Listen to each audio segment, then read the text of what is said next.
retour d'Arnaud Montebourg, bonjour. Bonjour Jean-Jacques Bourdin. Vous allez bien? Très bien, merci. Bon, vous voilà seul.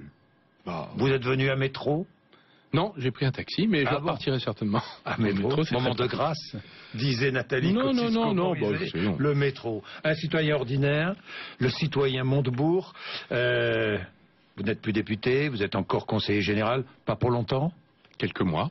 Quelques mois. Seul aujourd'hui avec vos convictions, avec votre ambition, bientôt entrepreneur, je crois.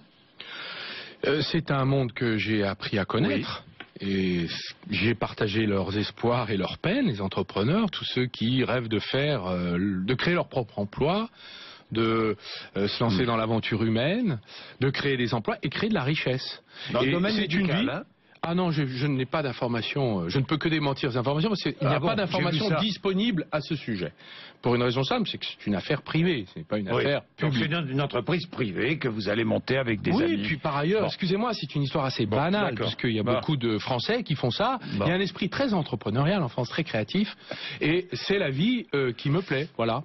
Et je crois que, en fait, si je reviens sur votre question, je quitte la politique comme professionnel, mais je ne quitte pas l'action politique comme citoyen engagé au milieu des Français. Je crois que si on veut être utile à son pays, on peut l'être aussi de façon économique, dans l'économie concrète, et si je peux créer quelques emplois, j'aurais servi la cause de mon pays. Vous avez décidé de parler aujourd'hui parce que le pays est en crise. Vous allez nous expliquer comment vous regardez la situation économique et politique de ce pays.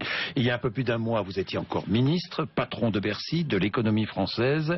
Et puis, un jour, à Frangy-en-Bresse, chez vous, vous avez promis d'envoyer une bonne bouteille de la cuvée du redressement au président de la République.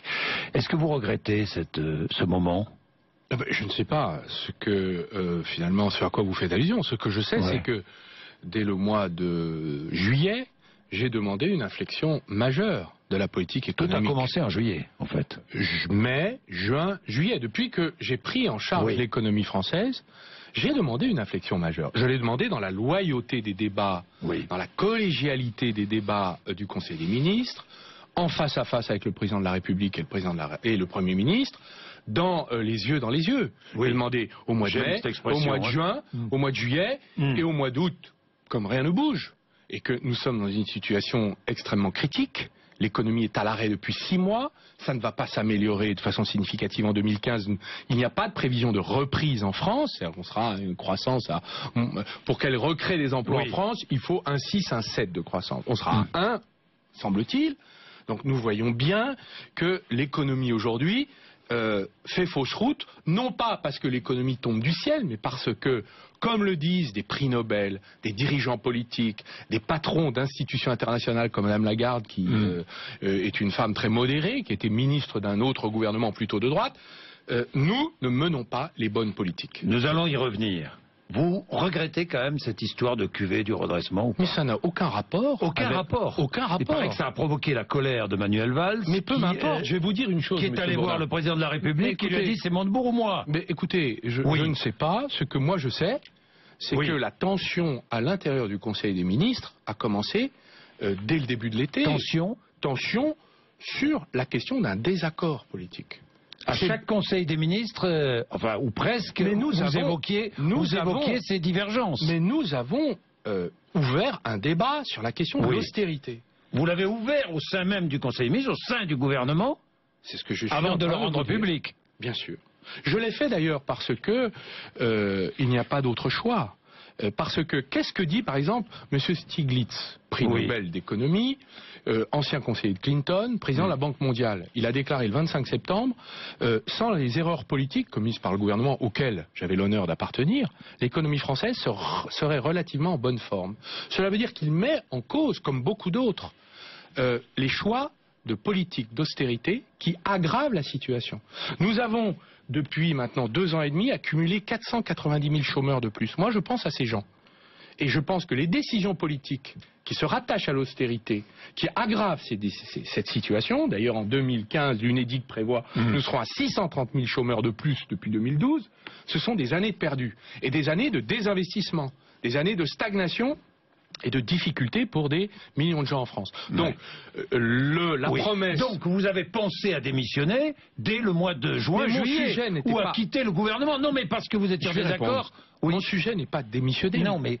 Mon sujet était de me battre et de convaincre. Oui. Je n'y suis pas parvenu. Vous avez provoqué cette réaction? Mais je ne sais pas. Moi, en tout cas, dès lors que j'obtenais une inflexion majeure de la politique économique, je pouvais continuer. Oui. Et d'ailleurs, c'est le point sur lequel le Premier ministre et moi-même nous étions tombés d'accord. Car déjà, cette question... Non, je ne dis pas ça. Je ne dis pas ça. Si vous étiez d'accord sur la politique à conduire... Le Premier ministre répondra lui-même de sa politique dans son discours politique général et ultérieurement. Moi, ce que je dis, c'est que soit il y avait une inflexion... Et on pouvait encore faire de ce quinquennat un moment qui soit un moment de redressement, et auquel cas on pouvait s'y atteler tous, soit il n'y avait pas une sorte d'obstination, de culte de la réduction des déficits publics. Je crois qu'il est nécessaire de s'y attaquer. Mais on est aujourd'hui dans une spirale politique de l'austérité. Je voudrais vous dire un mot pour que nos auditeurs comprennent. Qu'est-ce que c'est que la spirale politique de l'austérité? C'est quoi? Vous devez réduire les déficits parce qu'il y en a trop. Et c'est vrai, il faut le faire. On comprend les mesures de restriction budgétaire. Ça provoque une baisse de l'économie et de la croissance, ça réduit les recettes fiscales, et là on se dit, ah ben oui, mais on n'a pas tenu nos engagements. Donc on prend encore des mesures de restriction budgétaire, etc., etc. Et finalement on arrive à l'économie à l'arrêt, et l'explosion du chômage. Et Bruxelles qui nous demande 8 milliards d'euros de plus d'économie dans le budget 2015. C'est exactement cette spirale-là. Mais qu'est-ce qu'on doit dire à Bruxelles là, ce matin? Cette spirale-là, il faut l'arrêter. Qu'est-ce qu'on doit dire à Bruxelles ce matin? On doit dire ce que dit le FMI, ce que dit l'OCDE, ce que dit les 2/3 des prix Nobel d'économie du monde entier, que l'austérité dans tous les pays européens ne permet pas de sortir de la crise. D'ailleurs, je vais vous dire, la preuve est faite. On le dit, et alors? La preuve est faite, c'est qu'aux États-Unis d'Amérique, au Japon, au Royaume-Uni, qui n'a pas la zone euro, eh bien, vous avez un regain d'activité extraordinaire. Plus de 2%, 3%. À Bruxelles, on dit... Bruxelles... Vous dites ce que vous voulez, nous on s'en moque. Bruxelles est en train de couler l'Europe, et nous ne pouvons pas nous laisser faire. Les Allemands aussi sont en train de couler l'Europe? Nous-mêmes. Pour moi, nous-mêmes, quand je vous dis que nous ne sommes pas d'accord, pourquoi le désaccord politique sur la question de l'austérité était une fracture dans la famille politique qui est la mienne, celle des socialistes et de la majorité? C'est parce que si nous continuons comme ça à accepter les idées absurdes, obsolètes et dangereuses de l'austérité européenne, on se retrouve dans la situation des années 30. Parce que c'est exactement les politiques sur lesquelles nous aurions pu tirer beaucoup de leçons du passé. Donc, et des graves conséquences d'un chômage de masse dans tous les pays européens. Donc Frangy-en-Bresse, là c'est la goutte d'eau qui fait déborder le vase. Vous recevez un coup de fil du président de la République. Comment ça se passe, votre démission, votre départ? Franchement, écoutez, non, mais moi je suis allé voir le Premier ministre, je lui ai dit, mais puisqu'il n'y a pas d'accord possible, moi je préfère vivre en accord avec mes convictions. Ça dure 10 minutes. Qui avez démissionné, ou c'est lui qui s'est séparé de vous? C'est les deux, c'est un divorce à l'amiable. Un divorce à l'amiable. Voilà. Dans votre discussion avec le Premier ministre, oui, je lui ai dit d'ailleurs sur un départ. Je lui ai dit d'ailleurs parce que il a mon amitié, il a mon estime. Je lui ai dit le désaccord est total et je crois qu'il est nécessaire qu'il y ait cette inflexion. Si elle n'est pas là, je ne peux pas être le ministre de l'économie. C'est tout. Parce que je ne suis pas d'accord. Et quand on n'est pas d'accord pour mener une politique, il vaut mieux prendre des décisions de départ. Ça veut dire que François Hollande et Manuel Valls sont en train de porter un coup fatal à l'économie française? En tout cas, aujourd'hui, il y a des dirigeants politiques, des penseurs de l'économie qui le disent, et des dirigeants politiques qui le pensent. Vous le pensez? Je le pense. Donc il faut... Vous pensez que François Hollande et Manuel Valls sont en train de conduire la France vers l'abîme? En tout cas, l'économie est à l'arrêt. Oui. Les décisions qui ont été prises, les mesures d'austérité, elles sont à la fois fiscales quand même. Il y a quand même eu, entre 2011, c'était M. Fillon, le Premier ministre, et M. Sarkozy. 2012-2013, sur ces 3 années-là, il y a quand même eu 70 milliards de prélèvements d'impôts au titre de l'austérité fiscale. Parce que pourquoi ne pas l'avoir dit avant alors? Ah mais ça a été discuté à l'intérieur. Et lorsque on déplace 3,5 points de PIB sous forme de hausse d'impôts. La France règle ses problèmes par la hausse d'impôts. D'autres pays, c'est par la baisse des dépenses. et par la baisse des salaires. Donc, quand il y a eu un débat sur la question de savoir si est-ce que nous menons une politique d'austérité, je dis oui, c'est une politique d'austérité. Je vais revenir à la politique, surtout à vos solutions, à vos propositions, parce que ça m'intéresse. Mais Arnaud Montebourg, regardons. Vous dites, François Hollande, c'est un esprit solitaire qui a parfois tous les pouvoirs, qui n'écoute pas. Ça veut dire quoi qu'il y a parfois un esprit solitaire qui a parfois tous les pouvoirs? Je ne parlais pas de François Hollande, je parle du système politique, parce que je vais vous dire, son prédécesseur, c'était la même chose. Oui. Mais son antéprédécesseur... Mais enfin, vous étiez ministre de François Hollande. Mais je l'ai pas vu, du prédécesseur. J'ai vu la mécanique du système politique. Oui. D'ailleurs, si aujourd'hui la parole politique est si dégradée et discréditée, c'est précisément parce que la population se sent abandonnée, ne se sent pas écoutée, ne se sent pas entendue et protégée. Et donc, pour moi, c'est d'abord une critique du système politique qu'il faut réformer d'urgence. Ça fait de longues années que je défends la 6ème République, ce n'est pas pour rien. Je vais y revenir aussi. Non, mais vous revoteriez pour François Hollande à une élection présidentielle? Écoutez, j'en suis pas là pour l'instant. Non, mais est-ce que vous revoteriez pour lui? Je ne peux pas vous répondre pour une raison simple. C'est que d'abord, pour l'instant, nous sommes à 2 ans et demi. Oui. C'est seulement 2 ans et demi qui sont écoulés depuis mai 2012. Il reste 2 années et demie encore à accomplir. Je voudrais juste vous dire que la droite est entrée dans les primaires 2 ans et demi avant. Ça veut dire que finalement... C'est de la folie? Oui, je crois que ce n'est pas décent, ce n'est pas sérieux. On doit, je crois, laisser le temps du gouvernement, et le gouvernement de Manuel Valls numéro 2 doit avoir le temps d'infléchir sa politique. Moi, je lance un appel à Manuel Valls, qu'il infléchisse sa politique. C'est ce que j'ai souhaité. Ce n'est pas le cas pour l'instant. Donc nous allons mettre l'économie en difficulté encore plus, et je crois que les responsabilités seront trop lourdement prises. Je vous ai écouté, je vous ai lu. Voilà ce que vous avez dit à propos de François Hollande. Il n'a pas renégocié le traité européen. Il n'a pas combattu la politique d'austérité. Il n'a pas fait de la France le pays leadership en Europe, alors que tout le monde attendait cela. Vous dites, le débat n'a pas droit de citer. Alors je vous pose une question toute simple. Est-ce qu'il est à la hauteur de la fonction, selon vous? Je dépersonnaliserai le débat, parce que d'une certaine manière, c'est le gouvernement. Quand vous dites il n'a pas combattu les politiques d'austérité, vous l'avez dit. Non, je n'ai pas dit ça comme ça. J'ai dit c'était une erreur qu'il n'y ait pas eu de leadership alternatif de la France sur des idées nouvelles en Europe pour sortir de la crise. Et non pas cette obsession partagée par tous les pays européens et pratiquée, qui consiste à couper partout les dépenses, organiser l'austérité et couler l'économie. Car ça veut dire que François Hollande n'est pas à la hauteur de la fonction de président de la République actuellement. Alors, à vos yeux, la zone euro, aujourd'hui, est un îlot de stagnation économique, mais alors que partout... À cause de qui? À cause de l'ensemble des politiques européennes menées par les dirigeants des États membres européens et soutenues par la Commission de Bruxelles. Donc nous devons infléchir... Qui inspire cette politique? L'Allemagne? J'ai envie de vous dire, vous savez ce que c'est qui l'inspire? Le conformisme. Le conformisme. Les idées nouvelles, vous savez où elles sont aujourd'hui? Elles sont au Japon et aux États-Unis d'Amérique, où là vous avez des dirigeants politiques qui ont bousculé les idées. Et il y a une lueur d'espoir en Europe. C'est le fait que M. Mario Draghi, le gouverneur de la Banque Centrale Européenne, a décidé de bousculer un peu les traités. Et c'est une des raisons pour lesquelles, enfin, l'euro commence à baisser. Ça fait 2 ans que je me battais, comme ministre de l'Industrie, du redressement productif, de l'économie... Mais vous avez été très sévère avec les Allemands. Vous l'êtes toujours autant? Je crois que je suis sévère aussi avec nous-mêmes. Avec nous-mêmes? Ça nous permet d'être sévère avec tout le monde. Dites-moi, Pierre Moscovici est dans une situation intenable, selon vous? Je voudrais éviter les débats de personnes. D'accord. Mais non, Monsieur Bourdin, c'est la fonction. Je n'ai pas nommé. Donc je ne parle pas de la personne de Pierre Moscovici, je parle de la fonction possible. Je ne sais pas s'il sera nommé, donc pour l'instant, moi je ne souhaite pas m'exprimer. Nous n'en sommes pas là. Je veux dépersonnaliser le débat. La politique, c'est d'abord des orientations et des choix. Et les Français doivent pouvoir s'emparer du débat économique. Aujourd'hui, tous les chroniqueurs politiques sont à décrire des querelles. Il y a bien sûr des désaccords, mais les désaccords sont fondés sur des orientations. On ne quitte pas. On a été 3 ministres à quitter le gouvernement. Benoît Hamon, Aurélie Filippetti, moi-même. On ne quitte pas des ministères comme ça. On fait des choix.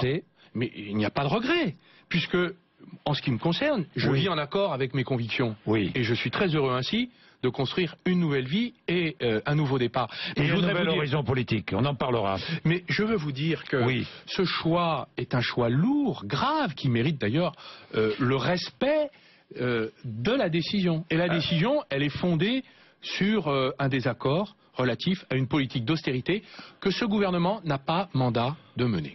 Et qui ne vous a pas écouté, ce gouvernement et ce président de la République qui... Ce n'est pas moi qui n'ai pas écouté. Ce sont les millions de gens qui pâtissent de cette politique, qui d'ailleurs expriment leur colère tous les jours auprès des députés, qui eux-mêmes essaient d'infléchir les choses. François Hollande et Manuel Valls sont en train de tuer le Parti socialiste, la gauche. Je ne sais pas, mais en tout cas, elle est en miettes. Et elle est discréditée, cette gauche. À cause de à cause de ces décisions politiques. Donc maintenant. Donc à cause de leurs décisions, disons les choses. De décisions finalement qui nous engagent tous. Hein. Donc nous sommes nous-mêmes contaminés par ces décisions. Donc c'est une des raisons pour lesquelles il faut, je crois, revenir au milieu des Français, repartir des problèmes des Français et traiter. Ouvrir en quelque sorte la 6e République, ouvrir les perspectives, des perspectives politiques nouvelles à des millions de Français qui aujourd'hui ne se reconnaissent pas dans cette politique. Vous dites qu'il faut faire 50 milliards d'euros d'économie, un tiers pour le démantèlement, 50 milliards c'est ce que propose le gouvernement, vous étiez d'accord avec ce chiffre, un tiers pour le désendettement, un tiers pour l'offre et un tiers pour la demande. C'était la proposition que je faisais, en vérité. C'était une manière de dire, nous avons besoin de désendetter le pays, c'est vrai, mais on ne peut pas aujourd'hui prendre des mesures de restriction qui vont couler l'économie. Donc il faut la relancer. Comment peut-on faire? Affecter un tiers des économies aux ménages. Je rappelle quand même, et ce sont les économistes de l'OFCE, de Sciences Po qui le disent publiquement, les ménages ont perdu en 3 ans 1650 € en moyenne de pouvoir d'achat. 1650 € en moyenne de pouvoir d'achat par an. Donc c'est pour ça que l'économie est aujourd'hui à l'arrêt. Donc il était nécessaire. Et c'est un des points de divergence avec lequel, finalement, nous nous sommes entendus avec le Premier ministre. On a constaté ensemble que nous étions en divergence, c'est d'affecter une grande partie de ces économies aux ménages, pour que l'économie reparte. D'ailleurs, vous avez des enquêtes de l'INSEE aujourd'hui qui disent, les chefs d'entreprise disent, j'ai un problème de demande, j'ai pas assez de marché. Pourquoi? Parce que le marché domestique est à l'arrêt. Vous avez, fin 2013, il y a encore quelques mois, le pic de faillite au même niveau que 2009 au moment de la crise de Lehman Brothers. Ce qui veut dire que ça marche pas. Ce qui veut dire, Arnaud Montebourg, quand vous étiez ministre, vous pensiez qu'on allait vous écouter, que le Premier ministre allait vous écouter, que le président de la République allait vous écouter, mais finalement rien de tout cela. Je dois vous confirmer, Jean-Jacques Bourdin. Vous avez été déçu. Je dois vous confirmer, Jean-Jacques Bourdin, que je l'ai espéré. Je me suis battu sincèrement. Vous avez été déçu. Je n'étais pas seul dans le gouvernement. Non, mais vous avez vu, nous sommes partis à 3. C'est comme c'est quand même une sérieuse avarie du navire gouvernemental que un 5e des ministres quitte le gouvernement sur un désaccord politique. Mais vous étiez déçu. Vous êtes déçu aujourd'hui. En tout cas, je crois que on n'est pas à la hauteur de la gravité de la situation économique. C'est-à-dire qu'aujourd'hui, le président de la République et le Premier ministre ne sont pas à la hauteur de la gravité de la situation? Je dirais qu'il est encore temps d'infléchir. Mais ils ne sont pas à la hauteur? Monsieur Bourdin, c'est ce que vous dites. Monsieur Bourdin, je vous réponds. Il est encore temps d'infléchir les décisions qui sont en cours de prise, qui sont en train d'être prises. Est-ce qu'ils sont à la hauteur de la fonction? Je l'espère. Vous l'espérez? Vous avez des doutes? Je l'espère, Monsieur Bourdin. Vous avez des doutes, Monsieur Montebourg. Emmanuel Macron vous a accusé d'avoir menti aux Français lorsque vous avez déclaré vouloir rendre 6 milliards d'euros en réformant les professions réglementées. Alors là, je l'ai appelé et je lui ai dit que les notes de la direction du Trésor qui faisait état d'un chiffre qui d'ailleurs était une fourchette entre 4 et 8 milliards, donc j'avais décidé de mettre le curseur au milieu. Je lui ai dit, ce n'est pas de cette manière qu'on peut traiter la question. En vérité, on peut décider de ne rien réformer et ça ne fera pas 6 milliards. On peut décider de réformer beaucoup, ça peut aller jusqu'à 8 milliards. Et en fait, c'est une question de l'endroit où on place le curseur du courage politique. Il faut réformer les professions réglementées. Oui, parce que finalement, elles rendent des services, on a besoin d'elles. Mais elles ne peuvent pas, à raison de monopole ou de positions qui sont acquises dans l'économie, avoir des surrémunérations par rapport aux services rendus. Donc c'est cette mise en accord qu'il s'agit de bâtir. Hier, Manuel Valls était à Londres, à la City. Tiens, on réécoute et on regarde ce qu'il a dit. J'ai dit en France que j'aimais les entreprises. Je l'ai même dit en allemand, c'est dire, à Berlin, et toute la presse française s'attend à ce que je le dise en anglais chez vous. Mais je vais le dire en anglais d'une autre manière, parce que c'est important de le dire ici, à la Cité. My government is pro-business. Trop pour les entreprises? Je crois qu'il faut soutenir les entreprises. Parce que ce sont elles qui créent la richesse. Les entreprises, ce sont les entrepreneurs, les travailleurs, les ingénieurs, les créateurs. On a besoin d'un tissu productif plus fort. Donc on ne peut que soutenir l'idée que nous devons soutenir les entreprises. Et d'ailleurs, quand j'étais ministre du redressement productif et de l'économie, c'était là l'essentiel de mes efforts. Pro-business, c'est autre chose. D'abord parce qu'il y a des business qui sont parfois indésirables. Exemple, lorsque nous avons pris avec Manuel Valls le décret dans l'affaire Alstom pour empêcher les prises de contrôle sur un certain nombre de nos entreprises stratégiques, dans l'eau, la santé, le transport, l'énergie, nous n'avons pas dit nous sommes pro-business, nous sommes pro-France, oui, nous sommes pro-Made in France. Les entreprises qui travaillent sur le territoire français, il faut les aider, beaucoup plus qu'on ne le fait, on a déjà fait. On a fait beaucoup, mais il faut faire encore plus. Candidat en 2017 à la présidentielle? Écoutez, je vous propose qu'on en reparle fin 2016. Oui, on est d'accord. Pour l'instant, vous souhaitez des primaires?